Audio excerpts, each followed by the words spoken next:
সকালের দিকে আকাশ পরিষ্কার থাকলেও বিকেল হতে না হতে কিন্তু আবার আকাশের মুখ ভার হয়ে গেছে এবং যে কোনো মুহূর্তে মনে হচ্ছে সে তার সমস্ত কষ্ট উজাড় করে দেবে। যাই হোক, এই ওয়েদারের মধ্যে রেডি হয়ে নিয়েছি একটু বেরোবো বলে।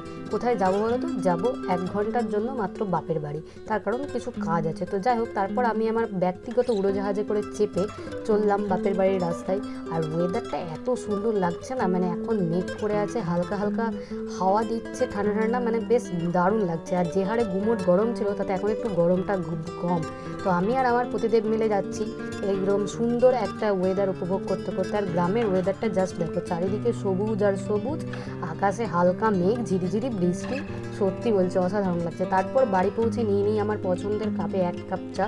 আর সেই চা খেতে খেতে একটু মায়ের সঙ্গে ঠাকুমার সঙ্গে আমরা একটু আড্ডা মেরে আবার বাড়ির পথে রওনা দিয়ে দিই।